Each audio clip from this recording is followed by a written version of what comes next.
Hello students, hope you all are fit and fine at home.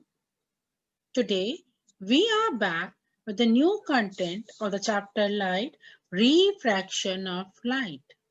In the previous video, we read about what do you mean by refraction. हमने पढ़ा था refraction के बारे में. क्या पढ़ा था हमने रिफ्रैक्शन के बारे में? जब लाइट एक मीडियम से दूसरे मीडियम में जाती है उसको हम रिफ्रैक्शन कहते हैं. It passes from one medium to another.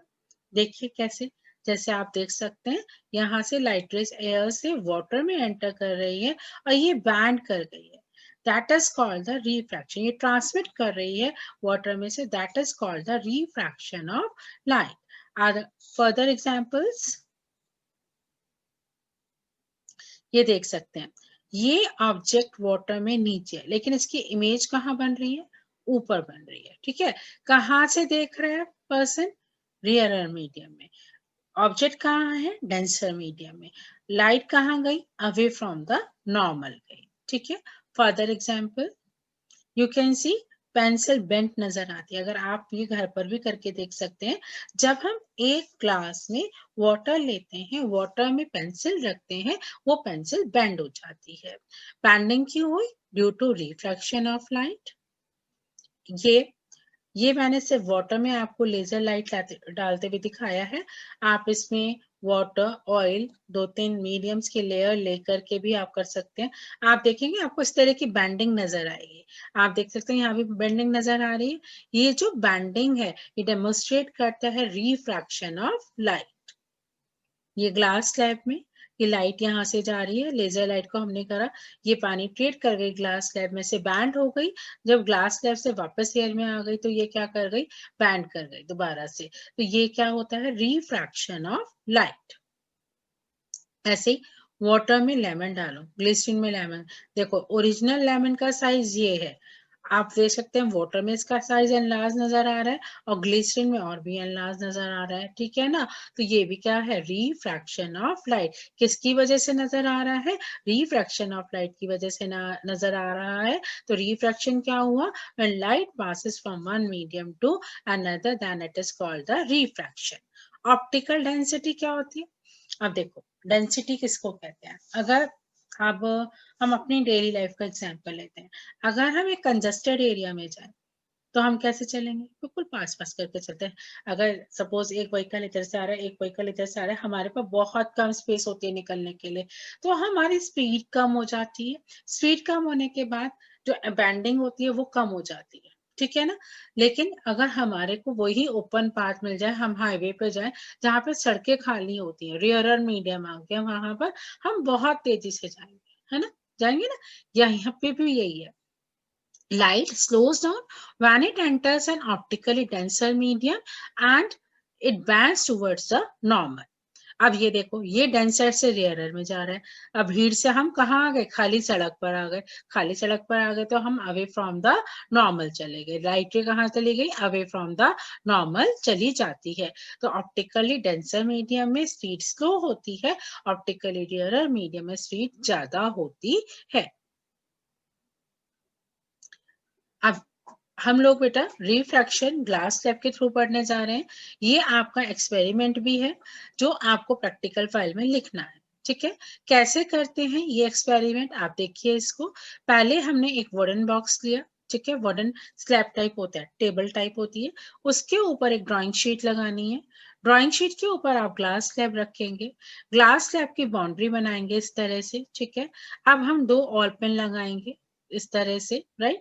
अब हम इसको इस तरह से देखेंगे, यहाँ से देखेंगे और हमें ऑल पेन इस तरह से लगने चाहिए कि वो चारों एक सीध में नजर आए. जब ग्लास स्लैब से नजर आए तो वो एक सीध में नजर आए इस तरह से. ठीक है, नॉर्मल रे खींची इस वाली पैरेलल लाइन पर, नॉर्मल रे खींची इस वाली लाइन पर, लाइंस को ड्रॉ करा. इंसिडेंट रे, रिफ्रैक्टेड रे, इमर्जेंट रे, इस तरह से ड्रॉ करा. अब हम इंसिडेंट रे को आगे एक्सटेंड करते हैं. ये देखिए ये रे क्या हो गई? पैरेलल हो गई. अब कौन सी रे कौन क्या क्या कराती है? इंसिडेंट रे, नॉर्मल रे, रिफ्रैक्टेड रे, इमर्जेंट रे, ये रेज के नाम है। इंसिडेंट रे जो आके टकरा रही है, रिफ्रैक्टेड जो ग्लास स्लैब में से रिफ्रैक्ट कर रही है, ट्रांसमिट कर रही है, ग्लास स्लैब से बाहर इमर्ज आउट हो गई तो उसको कहते हैं इमर्जेंट रे। जो एंगल आपका नॉर्मल और इंसिडेंट रे के बीच में बनता है उसको एंगल ऑफ इंसिडेंस कहते हैं। जो नॉर्मल और रिफ्रैक्टेड रे के बीच में बनता है R1 बनता है यहाँ पर, और दूसरा क्या बनता है R2। जो यहाँ पर इंसिडेंट हुई है उसका ये रिफ्रैक्टेड एंगल हो गया। अब ये वाला रिफ्रैक्ट, क्योंकि ये दोनों लाइन पैरेलल हैं तो R1 किसके इक्वल होगा, R2 के इक्वल होगा, ठीक है। और ये इमर्ज आउट कर गई और यहाँ पे कौन सा एंगल बनेगा, एंगल E बनेगा। और इन दोनों लाइन के बीच में ये जो परपेंडिकुलर डिस्प्लेसमेंट हुआ है इंसिडेंट रे का, उसको हम कहते हैं लेटरल डिस्प्लेसमेंट। क्या कहते हैं, लेटरल डिस्प्लेसमेंट कहते हैं। तो इस तरह से हमें प्रैक्टिकल करना है। Angle of incidence angle of emergence के इक्वल होता है और R1 किसके इक्वल होता है, R2 के इक्वल होता है, क्योंकि ये पैरेलल होती है।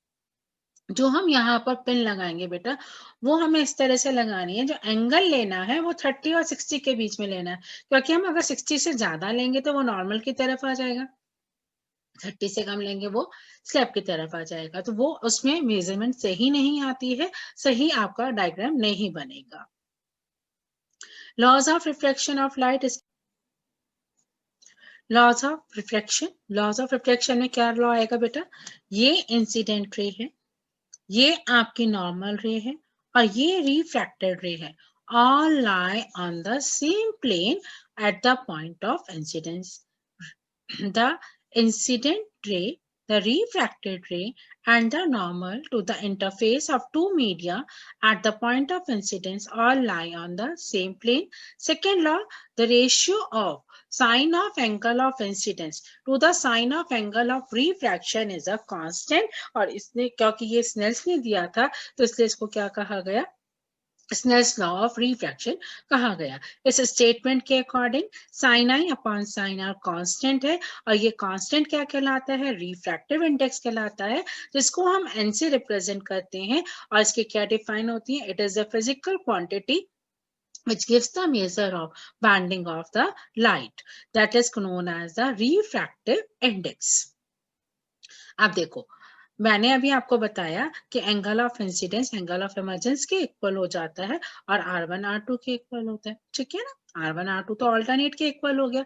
अब देखिए, जब एयर टू ग्लास जा रहा है Q पॉइंट से तो क्या होगा, Na sin I equal to Ng sin R1, क्योंकि ये एयर है, ये ग्लास है, ये एयर है वापस। तो यहाँ पर जो रिफ्रैक्टिव इंडेक्स हो गया उसको हमने Na माना तो Na sin I, यहाँ पर ये ग्लास है तो Ng sin R1, ठीक है।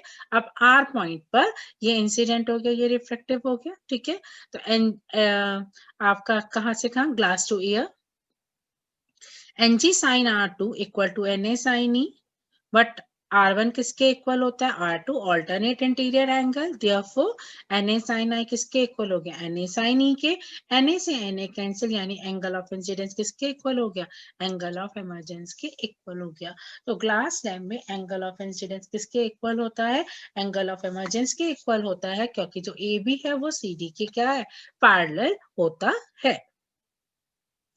अब रिफ्रैक्टिव इंडेक्स पढ़ा बेटा, रिफ्रैक्टिव इंडेक्स टू टाइप का होता है। First is the absolute refractive index, second is the relative refractive index. Absolute होता है बेटा जब लाइट पास करती है वैक्यूम से किसी मीडियम में, that is called the absolute. यानी एन न्यू, हम जो रिफ्रैक्टिव इंडेक्स है हम एन के अलावा न्यू से भी रिप्रेजेंट करते हैं और वो किसके इक्वल होता है, C अपॉन V के। तो एब्सोल्यूट की क्या डिफाइन हुई, it is a refractive index of a medium in a vacuum. More specifically, it is a ratio of speed of light in vacuum to that of the speed of light in a medium. और इसकी value हमेशा 1 से ज्यादा होगी।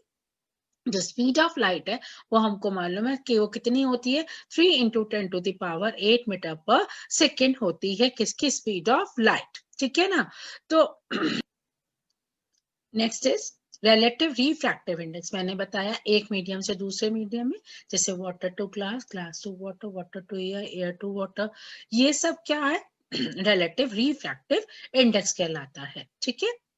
कैसे निकालते हैं, कैसे लिखते हैं, N second with respect to first, glass with respect to water. और जब हम रिफ्रैक्टिव इंडेक्स का रेशियो लेते हैं बेटा, तो ये आता है n2 अपॉन n1, लेकिन वेवलेंथ में और स्पीड के केस में उल्टा होता है। अगर यहाँ सेकेंड विद रिस्पेक्ट टू 1 है तो ये n2 अपॉन n1 आएगा, तो वेवलेंथ और स्पीड के केस में ये आपका v1 अपॉन v2 और लैम्डा 1 अपॉन लैम्डा 2 हो जाएगा। तो ये फर्क होता है रिलेटिव रिफ्रैक्टिव इंडेक्स में और एब्सोल्यूट रिफ्रैक्टिव इंडेक्स में। रिलेटिव क्या होता है? रिलेटिव होता है जब एक मीडियम से दूसरे मीडियम में जाता है, और एब्सोल्यूट होता है जब वो आपका वैक्यूम से कहा जाता है, मीडियम में जाता है। रिवर्सिबिलिटी, रिवर्सिबिलिटी होती है बेटा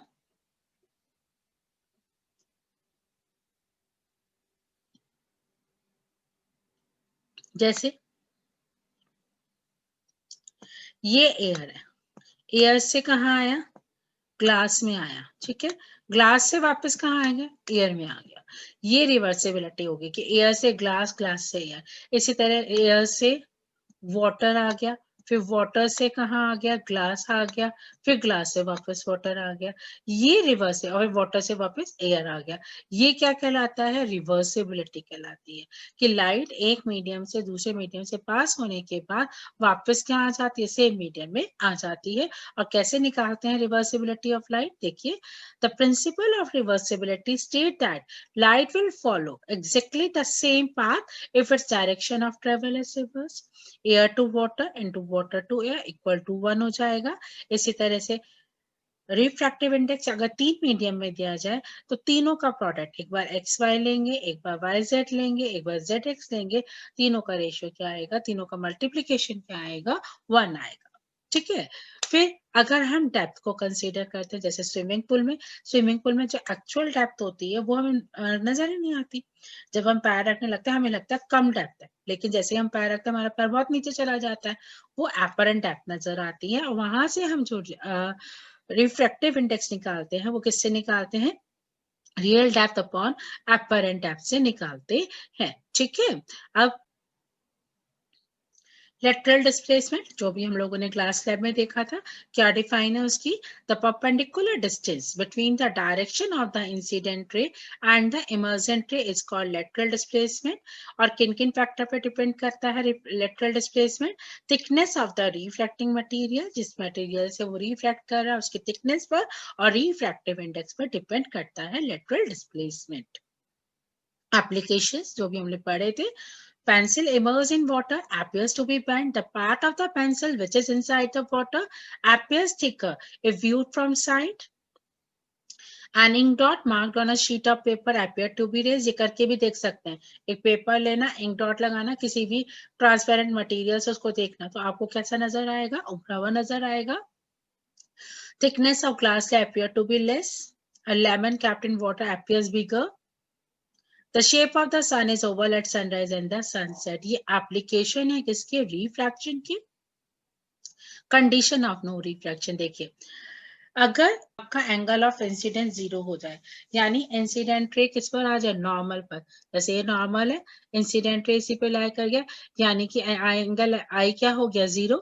n1 sine i equal to n2 sine r, हमने आई की वैल्यू रखी, साइन 0 हमें मालूम है 0 होता है, तो एंगल ऑफ रिफ्रैक्शन भी कितना हो जाएगा? 0 हो जाएगा। सेकेंड कंडीशन, अगर हम लाइट जो पास है वो सेम मीडियम में से पास कर रही है इस तरह से, तो कोई रिफ्रैक्शन नहीं होगा। n1 इक्वल टू n2 हो गया, तो एंगल आई किसके इक्वल हो जाएगा? एंगल r के इक्वल हो जाएगा। तो उस कंडीशन में कोई रिफ्रैक्शन नहीं होगा। कुछ पॉइंट हैं जो हमें याद रखने चाहिए। It depends on the bending of light. When light passes from one medium to another, it is different for different liquid, as it depends on the relative refractive index of the liquid with respect to air. Higher is the refractive index, higher is the optical density. अगर हमें जैसे हमें value given होगी, refractive index of water 1.33 है, refractive index of glass 1.5 है, refractive index of diamond 2.42 है। इसका क्या मतलब होता है? The ratio of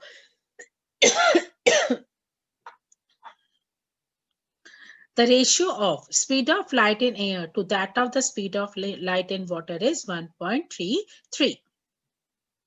Conclusion, what we have read in this? We have read what is refraction, how refraction takes place from a glass slab, laws of refraction, types of refractive index, application of refraction, condition of no refraction. Hope you have understood this video. Thank you.